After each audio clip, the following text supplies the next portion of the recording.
It's that time again. Untold Black History is an annual collaboration among YouTubers whose goal is to showcase the lesser known figures, facts, and other tidbits of Black history from all over the world. Thanks again to Emperor Jabari of the YouTube channel From Nothing, who organizes this every year. My Untold Black History video this year features two figures from Colonial Jamaica. Also, be sure to watch the other videos in the Untold Black History playlist, which I will link in a card near the end of this video. Enjoy!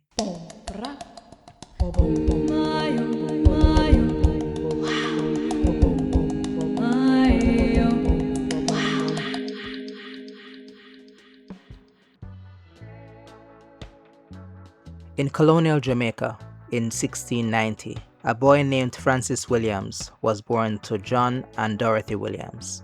The Williams family was one of the few people with African ancestry who were free and who owned property, with John having been freed through the will and testament of his late enslaver. Due especially to his family's wealth, Francis Williams and his siblings were privileged compared to other black people in the colony, with Williams himself receiving British education. Though Williams advocated for the rights of freed black people in the colony and even set up a free school for black children, he inherited and kept enslaved people from his father. Maybe this was an unfortunate blind spot in his advocacy. Williams was a writer whose work includes a poem entitled An Ode to George Haldane, a piece dedicated to the then governor of Jamaica. His scholarship was in multiple fields, including astronomy, which is the one that's most interesting to me. You see, in 1759, Williams successfully calculated the trajectory of the famous Halley's Comet, confirming astronomer Edward Halley's earlier work. To honor Williams, the International Astronomical Union named an asteroid 20610 Francis Williams in 2025.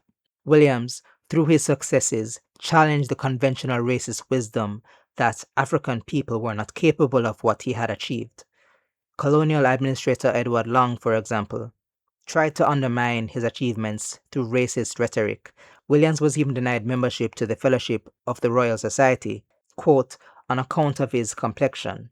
Still, Williams attained many scholarly successes. For me, it shows that opportunity is the real determiner of success, not outdated ideas about race. It is the responsibility of all of us to ensure that as many people as possible have the opportunity to achieve their goals and beyond.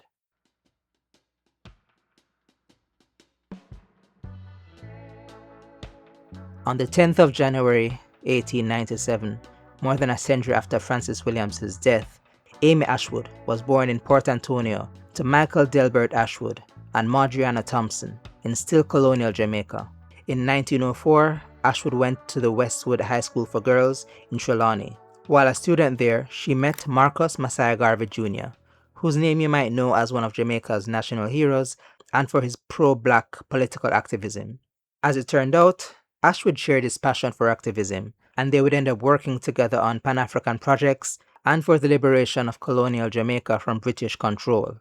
Together, Ashwood and Garvey founded the Universal Negro Improvement Association, UNIA, in 1914. It became the leading anti-colonial organization in Jamaica, notably providing opportunity for women to take part in this work. The UNIA's work was not limited to Jamaica though. The association had offices across the Caribbean and even in Central and South America and Africa. What's more, Ashwood and Garvey married on Christmas Day in 1919 at a UNIA building in New York City, USA. Little more than 2 months before, she risked her life to protect Garvey from an assassination attempt. Despite this though, their marriage did not last.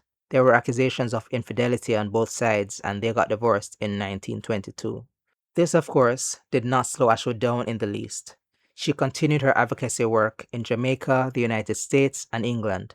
She met with and collaborated with West African leaders fighting for African independence. She was among the founders of the Nigerian Progress Union and supported the founding of the International African Service Bureau. She helped organize the 5th Pan-African Congress in Manchester, England. Amy Ashwood was not the kind of woman to remain silent. She traveled, she advocated, she got stuff done. I say it is a shame that her name is not more well known. Much like the only woman who became one of Jamaica's national heroes, Ashwood was a woman of Ashanti descent whose name we should remember and whose work should continue to inspire. Thanks for watching. This was just the tip of the iceberg when it comes to both Francis Williams and Amy Ashwood, so I hope you will look into them. But also remember to watch the other Untold Black History videos and support the YouTubers who work so hard in bringing Black history to you. I've been Ken Kwame, and I'll see you next time.